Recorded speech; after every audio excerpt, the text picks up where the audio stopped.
Assalamualaikum warahmatullahi wabarakatuh. Ketemu lagi di Kita Bisa DW. Kali ini kita akan mereview lagi sebuah mobil. Ini adalah generasi ketiga dari Honda Jazz. Kemungkinan generasi terakhir juga, karena setelah ini udah nggak ada lagi Honda Jazz, karena udah ganti Honda City.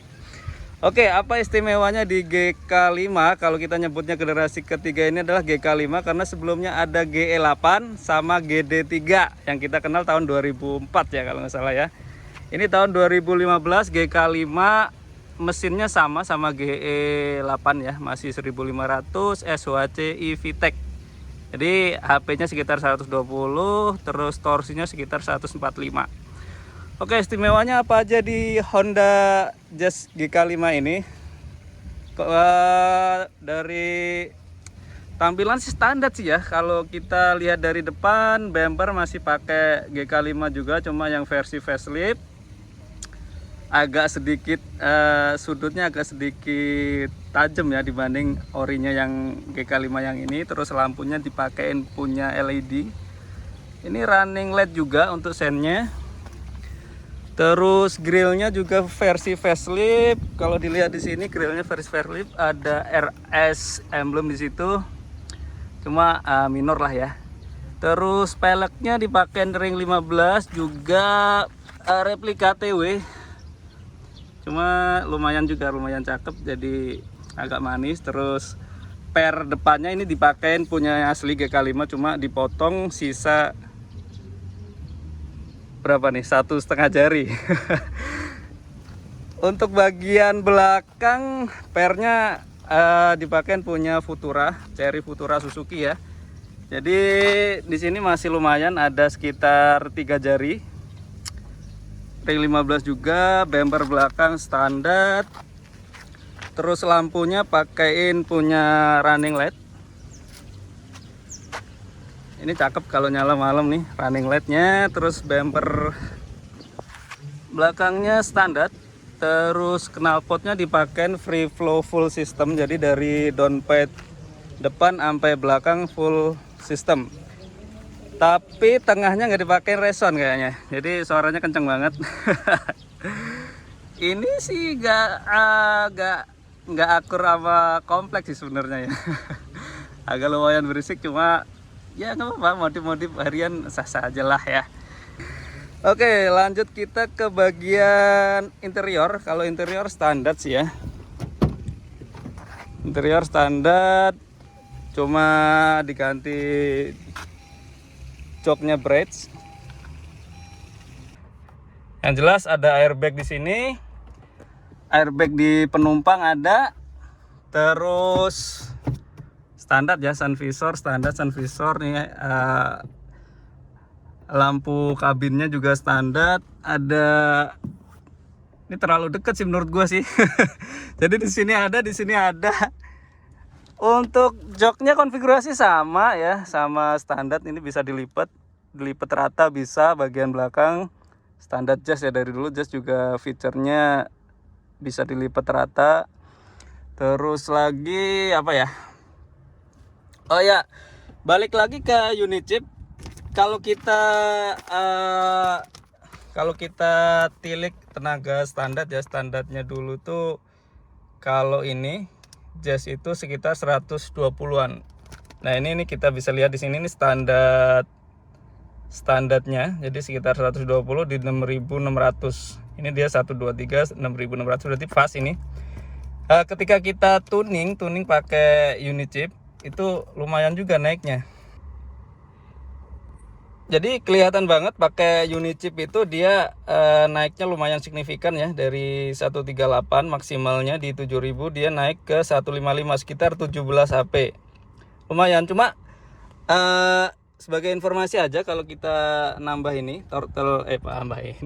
sebagai informasi aja kalau kita nambah unit chip itu, ini kan ada selektor nih. Jadi ini sesuai dengan mapping pengapiannya di ECU-nya. Jadi kalau kita mau pakai yang maksimal, misalnya di 5 gitu ya, kita harus sesuaikan juga dengan oktan bensinnya. Jadi biar nggak ngeletik juga. Jadi pengapiannya bisa diatur di situ. Oke, apalagi yang bisa bahas di sini? Untuk head unit standar ini udah gantian pakai 7 inch monitor DVD biasa ya. Terus untuk AC-nya juga sama.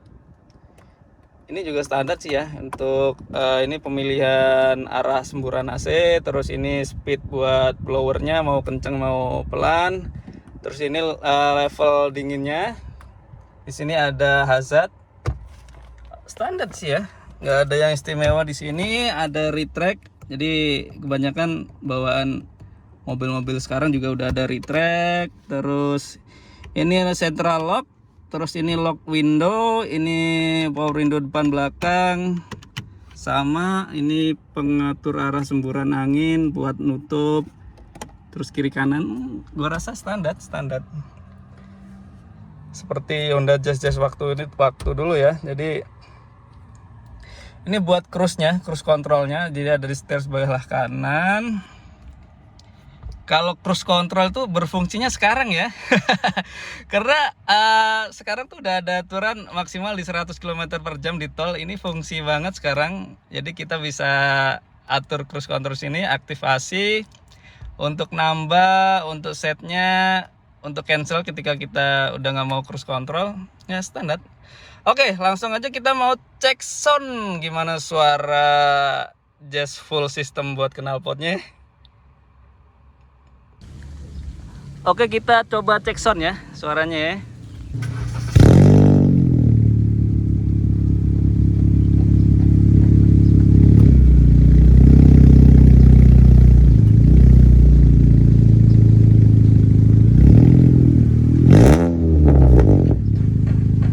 Serem ya suaranya ya. Jadi ini udah nggak pakai resound ya. Jadi dari downpipe belakang langsung ke belakang udah pakai satu tabung doang. Lumayan berisik, cuma ya sah-sah aja sih anak muda yang pakai soalnya. Oke, setelah ini kita mau lanjut test drive. Jadi gimana rasanya dibanding dengan Jazz standar? Karena lumayan juga penambahan di sini dari header, terus dari dashtek, dari piggybacknya ya, itu lumayan juga. Kita mau rasain naiknya 17 HP itu seperti apa sih, kerasa apa enggak sih gitu ya. Oke, langsung aja kita mau test drive. Ntar kita review lagi. Oke, kita mau lanjut test drive. Gimana impresinya? Karena panas banget di sini, kita nyalain AC aja dah. Oke, ini AC-nya standar ya. Ini buat level dinginnya. Terus ini buat blowernya. Terus ini yang ngatur buat semburan arah angin, jadi bisa di atas. Oke, bismillah, kita mau lanjut test drive.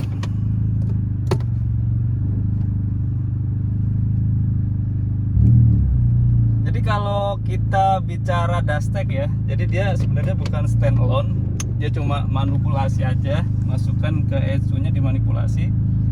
Jadi kemungkinan bisa lebih agak sedikit boros karena dia manipulasi masuknya jalur udara ya. Jadi udara dimanipulasi biar banyak, terus semburan bensinnya di injektor juga dilamain. Makanya dia berasa lebih, kalau karburator sih lebih rich ya. Cuma lumayan lah, 17 HP buat pemasangan piggyback doang, worth it sih kalau menurut gue. Oh ya, kalau piggyback sendiri sih murah sebenarnya. Ketika kita lihat di marketplace gitu ya, sekitar 5 juta, 6 juta. Cuma yang lumayan ya Pak, yang lumayan sih ampas buat settingnya sih, karena kita harus naikin mesin dyno tuh kan. Karena ini juga nggak bisa kira-kira, karena kita berkaitan sama AFR, jadi kita biar tahu ya mesin itu kering apa enggak. Kalau kita jettingnya atau kita setting buat itunya dashteknya nggak pas, ya bisa amburadul mesin kita. Jadi kita nggak tahu kalau mesin kondisi lean atau gimana gitu kan. Nah, makanya kita perlu mesin dyno sama AFR meter biasanya. Oke. Kalau bantingan standar sih ya, bantingan sok-sok potongan gitu ya. Karena kita cuma batasin travel main pairnya. Tapi buat ininya tetap, jadi shocknya harusnya dibikin keras, cuma ini ribonnya tetap ya lumayan sih ya. Kalau buat di jalan-jalan halus, cuma di jalan-jalan bumpy gitu agak berasa. Cuma is okay, worth it lah. Worth it sama harganya maksud gua. Oke, kita agak sedikit tes ya gimana rasanya dibanding standar. Ini berhubung pakai mode drive, bukan pakai yang sport, jadi masih bisa pakai otomatis. Kita cobain tadi mode sportnya ya.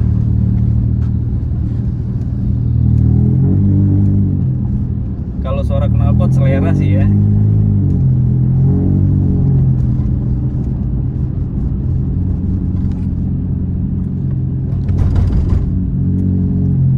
Meski rem tromol gemuk juga masih feel-nya agak sedikit ini sih, beda sih kalau yang kita pernah coba GD3 ya sama GL8 tuh beda emang feeling remnya. Cuma ini udah ABS, udah EBD juga. Jalanannya agak rame ini.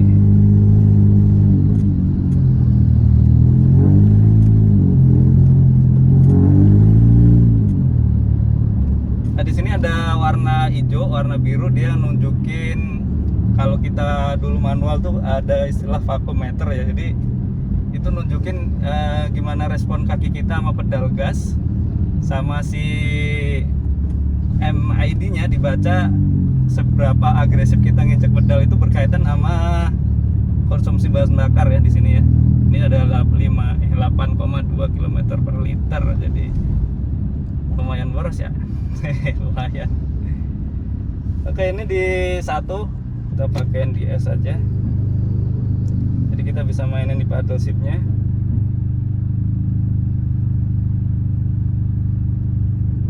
Ini harus di ribbon ini shocknya kan jadi pendek kan. Iya. Pernya pendek, shocknya bikin keras, enak. Yang belakang sih udah enak mas, yang depan nih kayak masih apa depan belakang. Gue ngerasa depannya belakangnya terlalu ngayon masih. Iya.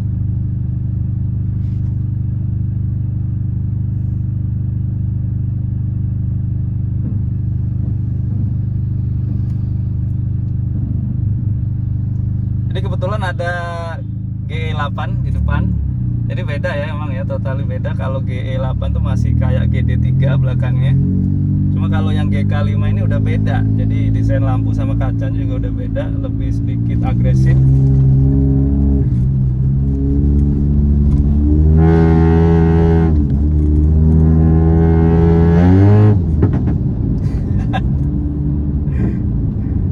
Jadi ya begitu kesan dan pesannya kalau kita pakai GK5 cuma pakai free flow terus pakai dashtek, meletup-letup di S-nya ya. Cuma kalau di posisi drive biasa di D nggak begitu berasa meletupnya. Jadi emang smooth juga.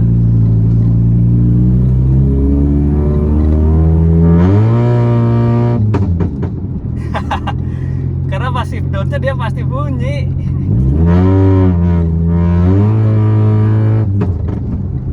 Cuma kerasa ketika kita kick down, jadi dia pindah ke gigi bawahnya lebih cepat responnya. Karena dia masih konvensional 4 speed, beda sama yang CVT. Kalau CVT dia berasa lembut. Cuma yaitu CVT kadang kalau udah rewel lumayan juga jajannya. Jadi kalau gue sih prefer masih di konvensional sih ya. Jadi kick down-nya kita masih bisa dapat, terus torsinya sih lebih enak. Biasanya sih gitu. Cuma nggak tahu kalau CVT yang sekarang ya mungkin udah beda kali ya. Cuma kalau CVT yang lama punyanya GD3 tuh kebanyakan rontoknya. Oke, mungkin itu dulu yang bisa kita share ya untuk GK5 kali ini. Untuk kurang dan lebihnya ya begitu. Terima. Jadi ntar kita review yang lagi lah kalau ada bahan reviewnya. Mungkin apa ya? Karimun nama Sirion kali ya.